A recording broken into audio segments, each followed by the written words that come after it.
Hey guys, welcome back to the Tough Love Podcast with Dr. John O'Connor.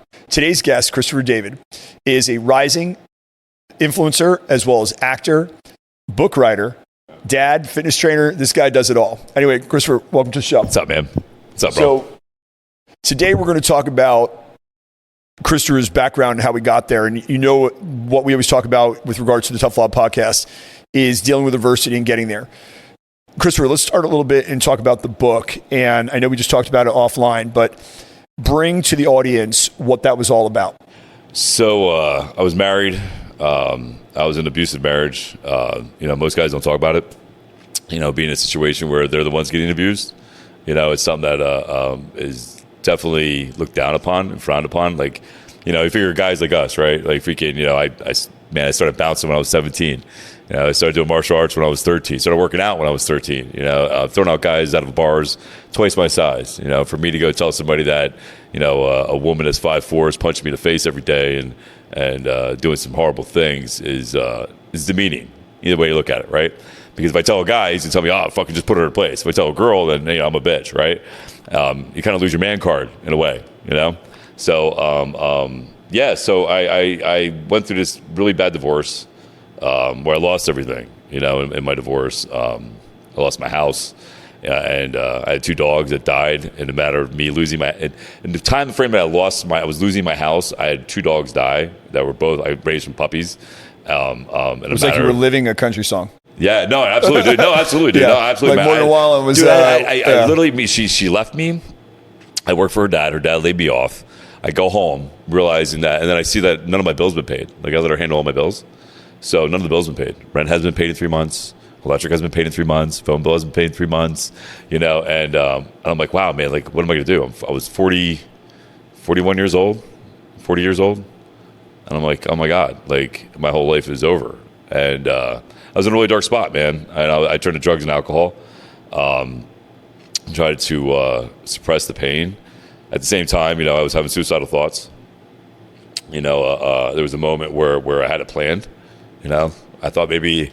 And you had kids. You got 2 sons at that time. Yeah, I got right? 2 sons, man. They're my heroes, bro. They're the ones that got me the Superman necklace. You know what I mean? They're my heroes, bro. Freaking, because they were the ones that they were the reason, right? They yeah, dude. I gave my son an action figure, a Superman action figure. Like I was gonna leave, right? So my goal was like I didn't have anywhere to go, right? All I had was my car and this one dog that I hated, dude. I bought it from my ex-girlfriend, and he was a pain in the ass. He was always up my face, freaking just always like, but he was the only dog I had left, and I had him since he was 6 months old. I went to my youngest son, and I gave him a Superman action figure. I had Clark Kent on one side and Superman on the other. And as I'm having these thoughts, these dark thoughts in my mind, man, he looks at it and he goes, "Dad?" And I was like, wow, there's huge shoes to fill, bro. You know what I mean? Like, you're your kid's first hero. Bottom line. Absolutely. You know what I mean? So I went back. I'm sitting in my car at a Walmart. It was January 17th. I'm sitting in a car, snowing outside, and I'm contemplating what I'm going to do, how I'm going to do it, And the dog knocks a book that I got when I was 17 from one of my martial arts instructors called The Power of Movement by Bob Klein. And it helped me with my temper. When I was 17, I had a really bad temper. And it helped me with my temper. And so the book landed in my lap. And it talks about depression, right? How depression is because you're living in the past, and how anxiety, you're living in the future, right? And you're robbing yourself of the one thing you truly have, which is right now, which is the present, And so it also talks about how we have a spirit mind.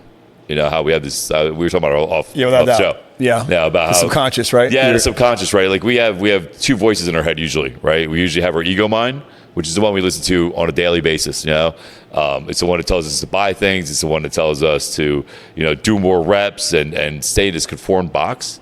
And then we have the spirit mind, the conscious. That makes us feel uncomfortable, right? It gives us thoughts and ideas where we're like, man, I don't know, that sounds crazy, right? Yeah, that's where we grow, right? Yeah, but it's real. It's a real thing, man. And when you listen to it, dude, things change. So at that moment, I decided that my kid deserved better, right? Like no matter what I thought in that moment, what kind of example did I want to leave my kids? Do I want to leave them a coward? You know, because even though I wouldn't be here, say I did that to myself, I took myself out, right? Without doubt. And that went through your head. And, that's a big thing. I always tell people, so that did go through your mind. Oh, absolutely, dude. I planned it. Yeah. I was trying to figure out how to do it, that it would be less impactful on the people I cared about. Understood. You know what I mean? Yeah. I was there. I was totally living there. And here's the thing I learned, too, and I've had people that did that I was really mad about. I was really upset with them for doing it, right? I thought it was fucking selfish, but then, when I was in that moment, I realized what I was thinking was what would be best for everybody that cared about me. I felt like a burden, Yeah. And it would be easier if I wasn't here, Yeah. So anyway, in that moment, I decided that I wanted to be a better example, right? I wanted to I'm a fighter, bro. I've been a fighter my whole life. Yeah, I've been a fighter my whole life. I'm not a quitter, bro.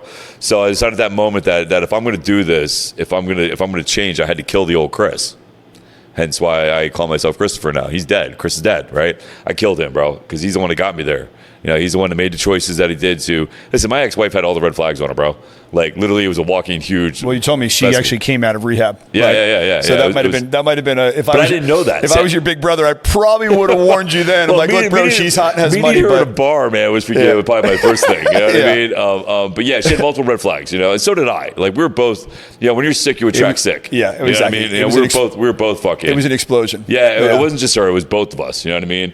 And but yeah, so I decided in that moment that I was going to do something I never did. I'm going to listen to that voice. What do I got to lose? You know what I mean? I don't have anything. Everything was in the fucking car with the dog. And my parents. And the dog you don't like. Yeah, the dog I don't like, right? And my parents freaking, they cared so little that when they knew I was leaving, they gave me dog food. I had $300 in my pocket. Like, peace out. Peace out. They're like, oh, well, here's food for the dog. Make sure the dog's okay. You sure you want to leave him? I'm like, nah. I looked at the dog. I thought about it. I was like, my parents take great care of the dog. And I looked at him. I was like, you know what? And he's looking up at me now. I had him last out of the three, right? So the only thing the dog's ever known was me. If I leave him, I abandon him just like everybody's abandoned me, bro. Everybody. I was like, I'm not doing it. I'm not doing it, man. And it was the smartest choice I ever made because that dog saved my life, bro. Freaking, like, dead serious. If it wouldn't have been for that dog, I would have been some crazy white old dude walking around homeless, you know what I mean? But that dog, it let people feel comfortable come talk to me, So I took that journey. I left, man. I left. I had this urge to go to Key West. And it was a 6 months trip. I did 68,000 miles. I hiked, freaking probably over 1,000 miles and all that. And every single time I had a moment where You're kind of slowly finding yourself. Yeah, dude. Everybody looks at it like it was a vacation. Oh my God, it's amazing you did that, Pop. No, dude, it was one of the hardest things I ever fucking did. I was scared to death. Yeah. I was 40 years old with no game plan. Yeah. No game plan. You know what I mean? I lost everything. Freaking, there I am thinking, like, what am I doing? Like, I should be at home getting a job. I should be fighting for my kid. I should be doing all this stuff that normal people would be doing. What the norm would be, right? Would be what everybody normal's boring, right? Yeah, what everybody expects me to do, right? Yeah. Everybody expects me to get a job, just a quick job, find a place to live, get my shit back together, right? Yeah. But again, does that really fix anything? Yeah. It didn't. I was broken. I had to fix me, right? If I was going to do anything to be able to be a father to my kids, I had to fix me. You needed a reset. Yeah, I had to reset, man. And so, like, so I ended up in Key West. I'm out. I talked to this girl at this kiosk. She asked me why I was there. I was looking for coupons for a cheap hotel room because I got $300. And I had $280 in my pocket, left over, right? And my unemployment didn't kick in for another week. And I told her, I said, I lost everything in my divorce, and I don't know why I'm here. I just felt the urge to be here, like I needed to be here. And I was listening to the Laws of Attraction and the Moses Code on the way down. She went inside and made a phone call. And she got me a room in Key Largo on the water for $80 for 3 nights. For all 3 nights, $80, right? I'm like, holy shit. So I went and got this hotel room. I'm standing there with my dog, looking at this fish that I've only seen in aquariums, you know what I mean? And this lady comes out and starts petting my dog. And she asked me why I was there. I said, I don't fucking know. I said, I have no clue, man. I just had the urge to be here. And it's like regarding Henry. Yeah, right? Yeah. So she makes a phone call, gets me a place to eat. That's 35 minutes away from where we're staying for free. Take my dog. I was like, all right, cool. Take my dog, dude. It's on the water. It's like on the bay part. Isn't it amazing that when you're in that empty, like, lost space and people can genuinely tell? Oh, yeah. They'll help. Well, it's amazing to me how what do you call it? The universe, you want to call it the God, puts people in the right spot at the right time. Yeah. Like that was really. But you weren't looking for anything from them. It wasn't No. like you and I, like, listen, we're fit people. We can kind of go and make our way through a crowd. It wasn't that. They could tell. They're like, wow, this guy is really, he's broken, bro. Yeah. So then I go to the freaking restaurant, and part of the old Chris's problem was he took placebos, right? He did quick fixes, whether it be drugs, alcohol, sex. Those are my three vices, right? Those are my things to get past the trauma. Oh, you want to dump me? Fuck you. I'll go find somebody better than you, and I'll fuck the hell out of them. Oh, you think that freaking, And just kept moving. And just keep moving, man. Just keep moving. Like I'll freaking a new vice and just keep going. Just keep going, man, and just numb it, right? So I'm sitting at the restaurant, and these two Belgian stewardesses come up to me, man, hot, and they're like, "Yo, you don't have to go back to your hotel room. You can stay with us." And blah blah blah. And my first thought was like, "Man, I had never been to Belgium, and I love waffles." I was like, this can work out. You know what I mean? But then I'm like, fuck. I was like, the old Chris would do that, right? That's what I would do. And this whole point of this journey is to kill me, kill that Chris, right? And so I said no. I went back to the hotel room. That morning, I get a knock at the door, and the same lady that was there the day before, sent me to the restaurant, comes over. She's got breakfast for me, and she goes, "Hey, listen, I just want to tell you, I read the same books." She goes, "My husband and her husband owns the hotel. They live in a houseboat right there, right?" Yeah. And she goes, "You know why you're here?" She goes, "Because the equator runs close to here. So your energy is off, and you're trying to realign it. And now doing martial arts for years, like that made sense to me, right? Yeah. Like fucking, like that makes sense. Like, my energy reset your chi. Reset my chi. Like my energy's completely off, right? Yeah. So I hung out there. She got me a job and everything, dude. Renting jet skis for $100 a day, dude. Freaking let me stay at the hotel the whole night. Easy, yeah, dude. So I stayed there for like 2.5 weeks, and then I realized, man, this is what I'm supposed to be doing. This is easy. Yeah. This is easy, bro. You know what I mean? She saw you, and and listen, you're easygoing. You're a good dude. And kind of to draw in. It's funny. Our podcast. I started this podcast because I was in it in a similar way, full on breakdown. Yeah, we talked about that. Yeah, dude. Yeah. And I called it Tough Love because all the stuff, paralyzed, fractured skull, broken back, stomach surgery, knee surgery.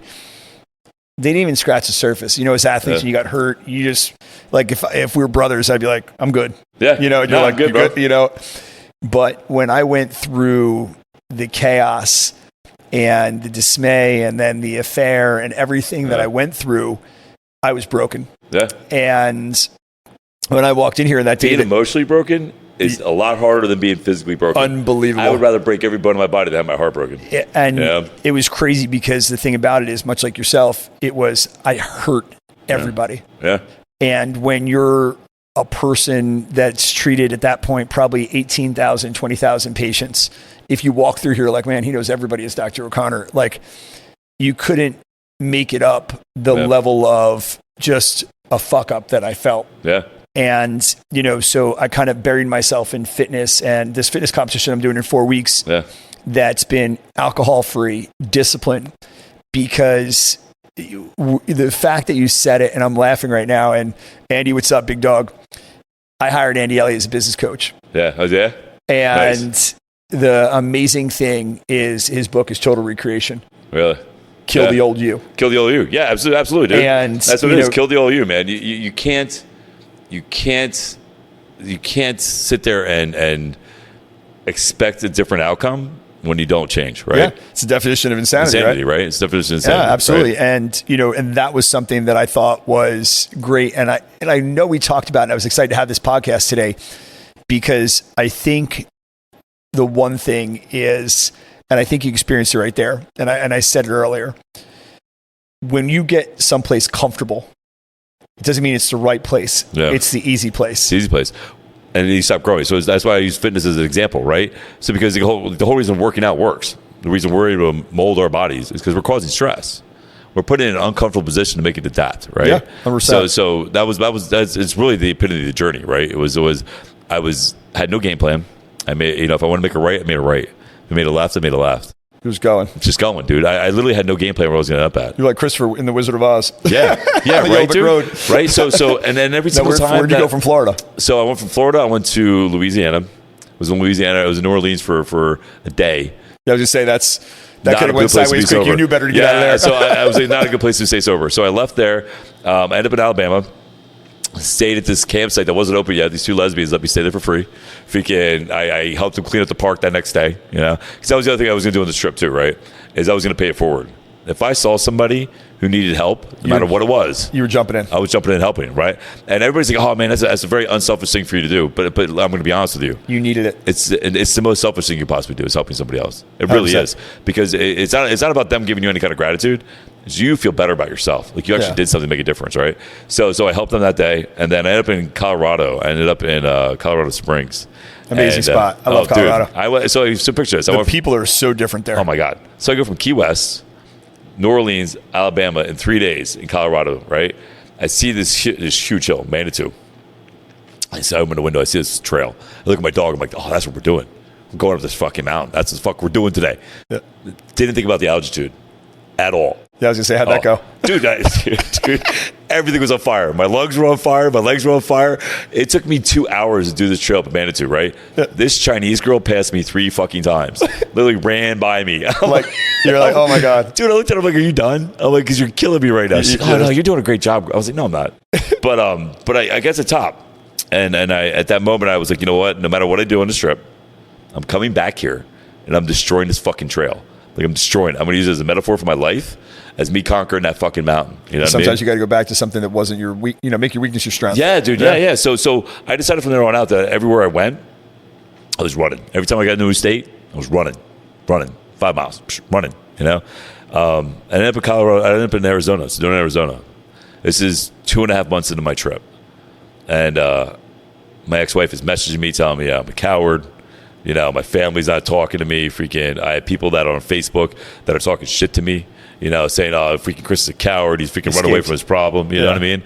And so I'm at this. Have you reconnected with your family? Have you made peace with them at this point, almost 10 years later? Yeah. So what's funny about that is it was my book, right? Yeah. So I come from an abusive family. My stepdad was really rough on me. My father really wasn't there.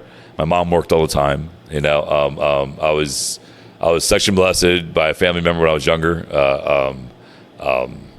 She took advantage of me. She was a lot older than me.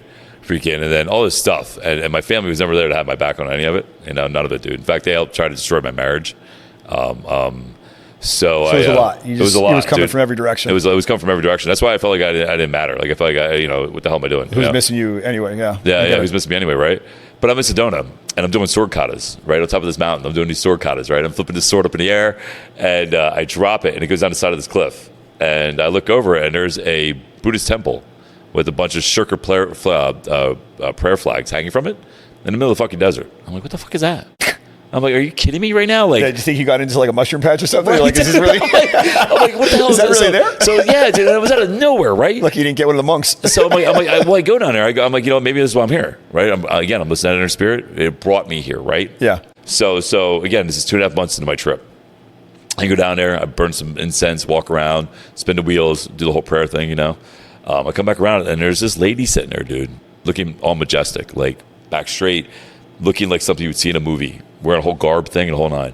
My dog goes over and starts peeing on the bench right next to her. And I'm like, oh my fucking God. So I go running over, and I'm like, yo, cut it out, Yeah, it's like the scene from Doctor Strange where he comes in and blows up the spot with all the 3,000-year-old monks. Right? So freaking, I go to where I go, I'm so sorry, I apologize. And right at that moment, I lose it. I start crying. I start bawling my eyes out like a fucking baby, bro. In front of this lady. And I'm like, oh my God, I don't know what came out. I have no idea why. I'm like, I don't know what happened right now, but I'm sorry. And I gotta go. And she goes, no. She grabs my hand, pulls me in, sits me down. And she goes, no, tell me what brought you here. I said, I don't fucking know, man. I said, I really have no clue what brought me here. I was like, I lost everything, and I'm trying to fix myself, and I'm trying to become a new person, is what I'm trying to do, man. I'm trying to kill the old Chris and become something better so I can go back and win my family, is what I thought, And she looks at me, dude. She looks at me dead in the face. She goes, oh, I'm going to give you a little secret. I'm going to tell you something. She goes, I was actually supposed to be in Phoenix, Arizona. I was supposed to be there today. And something told me not to go. Something told me to come here, that I needed to be here. And I think it was to meet you. Swear to God. So it gives me goosebumps, bro. Freaking. She goes, I think it was to meet you. She goes, I'm a shaman. And she goes, you know what drew you here? She says, right here there's a vortex. And your energy is off. And you're here to rely on it. And I think I'm here to tell you that you're on the right path. Just keep doing what you're doing. I was like, holy fuck. I was like, are you fucking kidding me? I'm going to throw it at you. The funniest is this. My buddy that overdosed, that I went to chiropractic school with, and thank God he's alive, and he's doing well, and he's thriving, and it's hard. like I try to explain to him reading the book from Ed Milet, like The Power of One More. Yeah. And, and I loved it because I got to see Ed Milet speak live.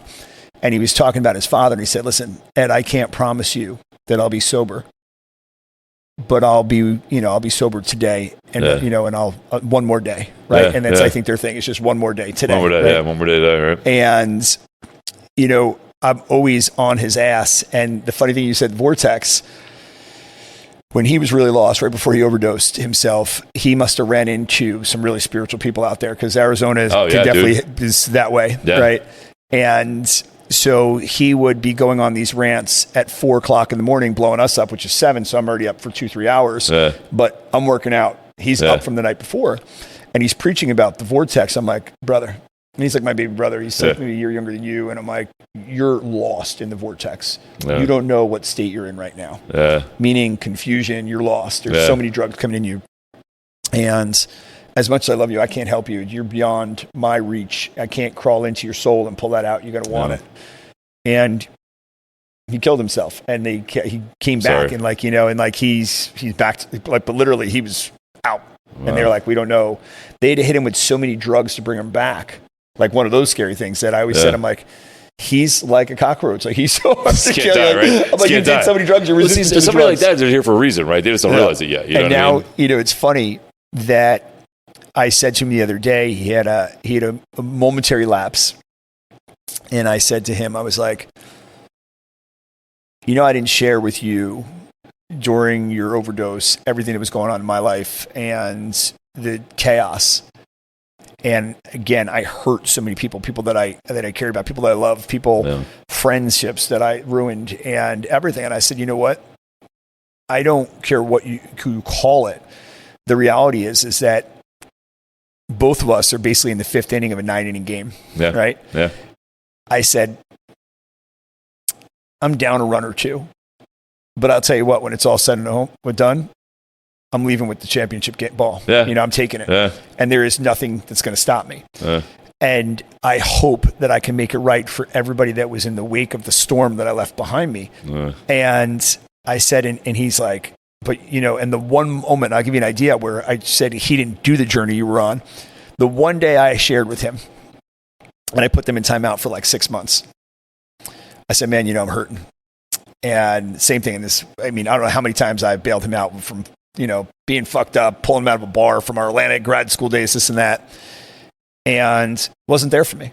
Yeah. Neither one of these two guys that I basically grew up with in our professional careers, and they both were more resentful because I was always the church. I was always on it, right, locked in, always, never fucked up, right. They're like, see, like me all waiting for me to fall down. I say, hey guys, if I could tell you anything, the realest motherfuckers are going to be the ones that when I fall down, since it doesn't happen that often, because I never complain about the symptoms of me being paralyzed. I don't complain about fracturing my skull. I don't complain about that shit. I just work through it. Yeah. The one time I came to you, you let me stay down. Yeah. Let that resonate in your vortex. Dude, that's like for me, I saw like one of the lessons I learned, right? Help to fight. This for anybody that has depression, right? Yeah. If anybody that has depression, one of the things I learned from me is I call it mental kung fu, right? So I would take a picture of me, and because nobody looks at my social media more than I do, right? So I would take a picture of me, and I would put something that was inspirational, something that I knew that meant something to me, and put it next to that picture and post it. So it was like looking in the mirror, and I was rereading it to myself. Reading it back to myself. You know what I mean? And I would do this, and I didn't have a following on Facebook. I just did to document my trip, right? Because God forbid something happened to me, right? So nobody knew where I was at. You're like, they knew but my oldest son knew where I was at. But this way, if my oldest kid, both my kids decided they wanted to take this trip, they want to see the path that Dad took, they can do it. I mapped the whole thing out, dude. I even carved their initials in a tree on the top of that mountain in Manitou. Yeah. I carved their initials in a tree. So if they ever want to go take the trip, they can say, oh, Dad was here. You know what I mean? And because I didn't know if I was going to make it back. I really didn't know. Yeah, by the You way, know? I could tell. I thought you were more country boy than that. You ran up that hill, and I'm like, the last time I was in a hill, I had a sidearm on and a bow, and we ran into a mountain lion and like 3 bears. So Yeah, dude, you're lucky you and the dog I made had it back down the hill. I had nothing, dude. I had a wooden katana sword and brass knuckles is what I had with me on this trip, dude. And so the cop took the brass knuckles from me in Arizona. That's a whole other story.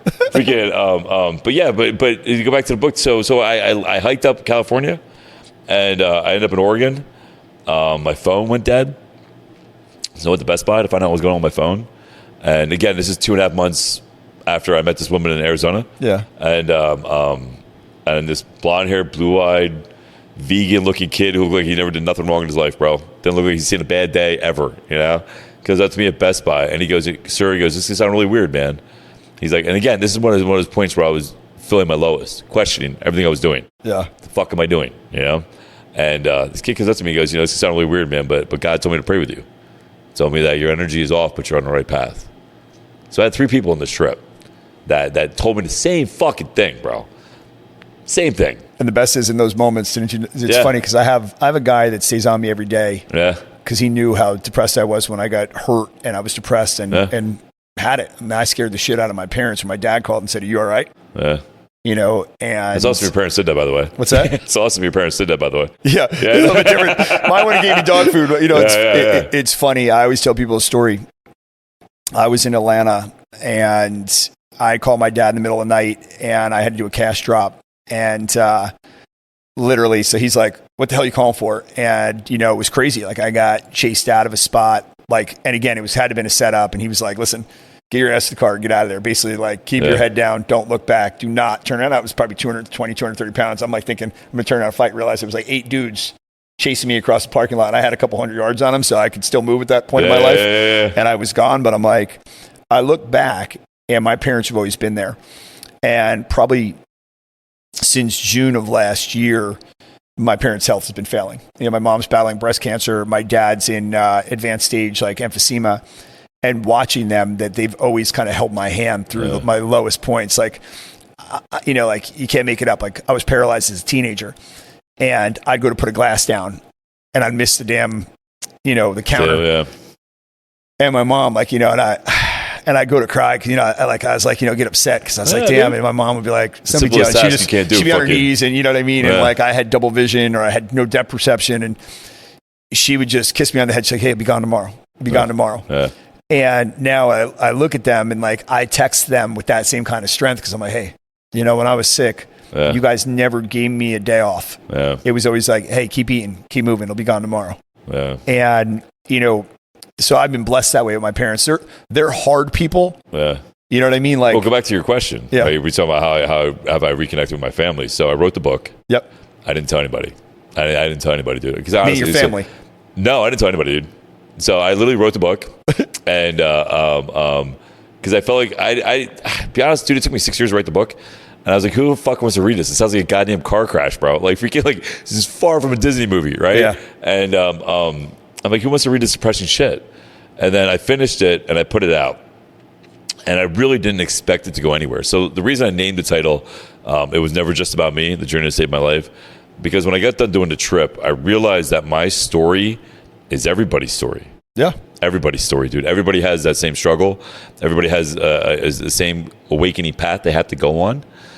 Self-realization of self-love, right?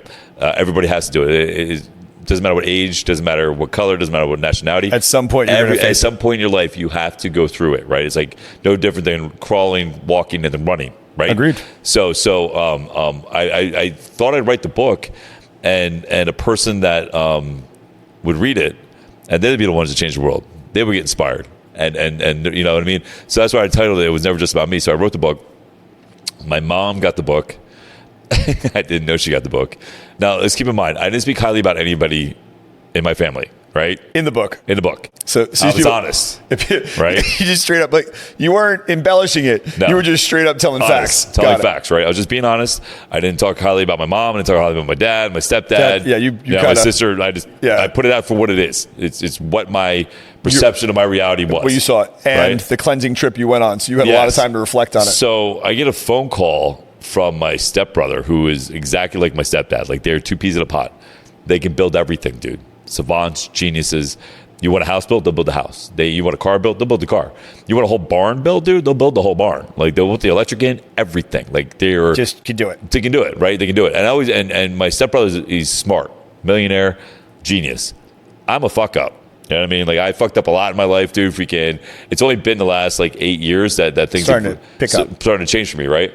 And he calls me, and he goes, Chris, and I'm like, yeah. He goes, it's Jeff. And I'm like, Jeff who? It's how long since I've talked to him, right? And he goes, your brother. And I was like, oh fuck. You're like, did mom die? Did somebody die? I was like, what's up? He's like, well, mom gave me your book. And I was like, oh no. I was like, you buried me on page 32. I was like, fuck, Jeff's gonna lay into me, bro. And he said to me, he goes, I just want to say I'm sorry. Yeah. He goes, I knew you had it bad. I didn't realize how bad you really had it, Chris. And he goes, I'm sorry I wasn't there for you. And he goes, your mom and your sister hate the book. They, they turned my grandmother against me. I tried to get my grandmother the book, and my grandmother looked at me and she goes, I don't read. And some things should be left unsaid. I loved my grandma. That was the last time I talked to her, dude. And I realized at that moment. Has she since passed? Yeah, she's since passed. Yeah. And I realized at that moment that I'm not responsible, for making them be better people. And I mean, like, it's if they're toxic, they're toxic. They are who they are, right? So on the flip side of all that, as much as they got mad at me, now my mom, let's just go to the present. My mom has made more of an effort now. Not on my stepdad's bad, so we've amends. Even when my stepdad before he passed, we had an amendment, right? So things aren't like that now, right? Got it. It's improved. But then my father and my real father and my aunt got the book, and I didn't know they got the book, and they reached out to me and they both apologized. Even though I don't blame them, listen, there's one thing I learned, especially being an adult. We all do the best we can. Without doubt. There's no fucking handbook, right? There's nobody fucking telling you the right decision to make. We are all creatures of mistakes. We're perfectly imperfect, and as much as we want to point the finger, here's the biggest thing, all right? Not to jump around, but the biggest thing I've learned, and the biggest thing that help anybody, if you guys take anything from this, anything at all, the biggest thing I learned, man, is if you want to be sober, if you want to be better, and you want to have that balance in your life, you need to love your fucking mistakes as much as you love the things you did right. Right? So all those things, the biggest thing you have to do to get sober is, yes, the trauma happened. The abuse happened, right? It was unfair. It was fucking bullshit. You didn't deserve it. You're absolutely fucking right in all those feelings. What you did, though, after that, it's totally 100% your responsibility. Right. And it'll define you. And it'll define you. So as much as you go, man, I'm going to drink another beer. I'm going to fuck another person. I'm going to do another line. I'm going to do all this shit because I'm hurt inside. I'm feeling pain. But you're going nowhere. You're going nowhere, man. You have to stop that, because the more you do that to yourself, keep digging that hole. You keep digging that hole, bro. You keep losing a piece of yourself because literally what ends up happening is you feel guilty. I don't give a fuck who you are. You feel guilty. You might say, oh, man, I had a great time last night. Somewhere in the back of your conscience, you're like, fuck, I shouldn't have did that, man. And what's scary, it's funny, I have interviewed some serious celebrities, and all of them have some darkness in them. Oh yeah. And the funny thing about it is when you see, and they're blessed because it's amazing how you get a pass when you're a superstar, an athlete, whatever. But when you're not, it could really go bad. Oh yeah. And that emptiness, a lot of people don't have that courage to get through. Like, listen, it's absolute courage, bro. If we put 1,000 guys in that same situation, I'm going to say 900 don't come home. No. Well, that was the thing about my brother, right? So my brother said to me, he goes, Chris, I really admire you, man. You're fucking, I wish I was like you. Yeah.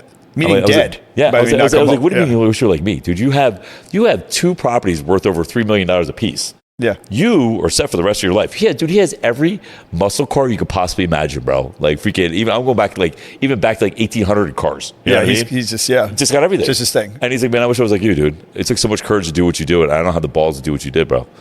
I was like, man, I told him, I was like, it wasn't balls, bro. It was a choice. Die or live. That was my option, bro. And you left to live. I left to live. You know what I mean? It wasn't like, it wasn't like I wanted to do any of that, dude. I didn't do any of it, but I'm glad I did. And I'm glad I did all of it. What would you tell the audience now? Here it is, almost 9 years later. I guess, would you left at 40? Yeah. I was like, it was 8 years. 8 years later. 8 years later? 8 years later, what would be the message in a line or two about when you're feeling hopeless? Because that's where you were, right? You felt hopeless. Yeah. What would be something you're like, hey, guys, I was there with 2 kids, a wife that had to leave, an ex-wife, lost everything, What is it? Like, what's that? What's the hook? Man, so I would say the hook is, man, is do a little acts of kindness every day, right? Something simple, say hi to somebody. Yeah. Say good morning. Little simple acts of kindness, man, go a long way. I think that's one of the things that helped me on my trip is, like I said, I was gonna make sure I help somebody. As much as helping somebody is selfless. Yeah. Again, it is the most selfish thing you could possibly do to heal yourself. It's best therapy. It's the best therapy, man. It's like that guy, that general that said, when you get up in the morning, make your bed, right? Love it, right? So you get up in the morning, make your bed. Well, part of that making that bed is gratitude, right? So be grateful. They have someplace to sleep. Yeah, not only that, but you woke up today, Yeah. right? There's so many other people right now that wish they had the same opportunities you do. And we waste them. We take it for granted, bro. And I tell people all the time, as far as the trainer goes, the biggest, hardest decision you have to make is coming. Yeah, get here. Is getting here, bro. Once you get here, the rest is easy. Yeah. It's easy. Just make that step. So, one of my quotes, right? What I always say at the end of every of my videos is I say, I believe in you. I believe in the best in you, man. And I say that and I truly believe that. And anybody, I listen, because there's no difference between you, me, camera guy, nobody. Literally, we're all the same. The only choices that we make are our differences. That's it. Is the choices. That's it, right? So make a better choice, and start with being grateful that you have that opportunity to make that choice, and move forward with that. And again, if you're depressed, it's because you're living in the past, which you can do nothing about. If you're anxious, it's because you're living in the future, and you're robbing yourself of a gift. The present, right? Yeah, 100%. So everything might not be how you want it to be, right? But start off with simple tasks, like the whole making the bed or whatever. But just simple things and knowledge. Here's the biggest mistake we make as adults is we stop learning. Right? We think we graduate college. We think we got a business. We're making money. That we know it all. Yeah. And literally, that's when we become stagnant water. Stagnant water is death. Right? Bruce Lee said it his best. Right? So Bruce Lee said to be the flow. Flowing water brings life. Stagnant water brings death. So the moment you start feeling depressed, you start feeling anxious, is because you stopped growing. Look at your habits. Yeah, you stopped growing, man. So do something. Learn something. The one thing that took me into coaching and consulting over the last 2 years was I realized my best time in my life when I was doing what you're doing, but I was training kids. Yeah. And now at 50, I was like, you know what? The outside could look like a Ferrari, but the reality is this thing's got a lot of miles on. I can't go up and down the basketball court anymore. And it just doesn't work out well the next day when I wake up. The mind wants to do it. The body's not. The body's like, look, you look good, but don't mess with me because I'll let you know real quick you're 50. But the reality is that when I went into the coaching consulting, it was exactly what you're saying. Not only, yes, I'm getting compensated, I'm getting paid. But Christopher, when I tell you how rewarding it is to come into people that are getting lost or they are lost. Yeah. And I'm like, hey, listen, I was there. I have felt pain and again, when you tell them the list of injuries, I'm like, sometimes I'm blown away. I'm like, Jesus, I'm like, I had all that, right? Yeah. And it doesn't even faze me. Yeah. I'm like, but when I hit, 4 businesses going and lost a couple $1 million and then was doing this and then disrupted. I said, my job now is to go into people's offices, like the restaurant guy that comes in and resets the restaurant, or, whoever it is, I think, regardless, there's so many cooking shows, they come in and they try to fix people's broken restaurants. Coming into people that are broken and fixing them is the best therapy I've ever jumped on. One of the reasons I love my job, right? I posted that video about that guy Chris benching at 225, then benching 235, right? Yeah. And this goes back to what I was saying about the belief thing, right? So 10,000 steps, right? You become a master, right? 10,000 steps. Like Bruce Lee said, I'm not afraid of the guy who practices 10,000 different kicks. I'm afraid of the guy who practices one kick 10,000 times, right? Yeah. But it's not. Everybody thinks, oh man, 10,000 steps. That's huge. That's not the hardest part. The hardest part is believing you can do it. Without a doubt. Believing you can take that first fucking step, bro. That's the hardest part, right? But having somebody believe in you, even if they don't know you. Like my followers, man, I got so many freaking followers that follow me, and they literally follow me because of the simple fact that I tell them I believe in them. And they don't even know me, but they know I'm being genuine when I say that shit. And when you're genuine, it goes so far. One of the things that we talk about with my team that helps put out my podcast is bringing on people and sharing their story because it's like, I know how genuine I am with working with kids over the years, and I run into them, and now they have kids. Yeah. And I remember like for me, the funniest is like if I had your son and they were having a bad day or the coach cut him or whatever it was, I'd be like, hey man, let's get some pizza. What do we work out today? Well, we're going to work out. Yeah. But sometimes you got to smile a little bit. Yeah, dude. No, And absolutely. They'll see me and like, Doc, remember that time you threw everybody in the Suburban or you threw everybody in the Expedition? I'm like, yeah, man. Yeah. And they're like, Yeah. but you remember the reason why? And he's like, I'll get quiet. I'm like, yeah. Yeah. And to that day. It's important, man. Especially supposed to be role models, right? Yeah, it's it. Unfortunately, in the society, There's not enough of us. Yeah, well, that's the thing. Especially men, right? Especially alpha men, right? If we can, so having that male figure, especially for young men, is especially a good male role figure, not somebody who's like chauvinistic or anything like that, but a good male role model that sees the balance in life. Is huge, dude. It's huge, and that's one of the things I like to lead by is that example. I'm gonna hit you with something that makes me super proud to have you on the podcast today. Yesterday, one of my young men that I mentor is a great kid. He graduated high school with my son. Recently lost his father to suicide. Sorry. And I promised him, and I told his dad for his passing that, which was recent, that I'd always kind of help him out with the gym and stuff, and it wasn't really his thing. And I said, I love it. Yeah. It's actually like chicken soup for my soul. You know what I mean? Like I exercise the demons, bro. Yeah, man. I love working with the kids, and I hadn't seen them. And one of the things that I try to do is send out 5 text messages, a couple times a week to people, just saying thank you, That's how we do it. showing gratitude, and reached out to them and I said, hey, see, we got to get together. I'm on a really restricted diet right now because I got a show in 4 weeks, but let's grab a meal at Cousins. Let's sit down. And you don't realize how you hit people. The bartender served in the military. Yeah. Severe depression. Good looking kid, everything going for him. Train wreck. Couldn't get out of the way of himself. And but our society's funny. You look good, no one says anything. Yeah. Right? You could be a fuck up, but they're like, but he's a cute kid. Oh, he's got a good job. Oh, he makes a lot of money. Is that the most ironic part? Is like I found, and especially with my social media, is that people assume because we look the way we do that we had an easy life. Yeah. Yeah. That we got things handed to us. Oh, he's got everything he wanted. And it's I especially in my experience, it's been the exact opposite. Yeah. I've had to fight for fucking everything and prove myself twice as much. How I open up coaching, and I've had the opportunity to speak in front of hundreds of people, and how I open up coaching is, ladies and gentlemen, let me just say, the way I've learned is probably not the most practical as far as attending this school of business or this Ivy League school. I have made every mistake or had every grenade go off under my feet you could possibly imagine. What I realized is if you choose me, you have a David Goggins will behind you. Yeah. And I will not leave you behind. I will make sure you get where you want to go because I have never fucking quit. Yeah. Yeah, no, that's the thing, right? And I'm looking because I think about it like, have you lost money before? Hundreds of thousands. Have you, I always say, I built out a gym, a rehab center. It was probably a $3 million facility. It was state of the art. The guys filmed it. It was ridiculous. Well, we opened it up, build it out. It's a lease, by the way.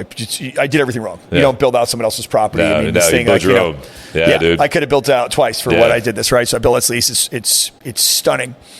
Yeah, COVID hits the next day. Yeah, you told me about this. Freaking, you lost it all, right? So now I'm going through everything I'm going through. We're like year 5. The places that making money, we're getting behind. And again, this was a place that when other chiropractors talk, I'm like, look, bud, I don't want to hear what your numbers are. Yeah. That space cost me $40,000 a month to be at zero. Right? These are big boy numbers, right? Dude. And as much as I was making individually, I was tapped. It was burning me out. Yeah. And so when I'm talking to people, I'm like, you know what? I'm not having a pity party for that. Like, we talked about, right? Yeah. I take a deep breath and say, I am so grateful that I built out Field of Dreams for myself. Yeah. I wanted that space to look at and say, I was a kid that came from nothing. Yeah. Did I do it exactly right? Nope. Nah, but you know what, dude? But did it. Those things, listen, man, there's people that I don't know, I'd rather fight, man, and struggle and be real than have it handed to me.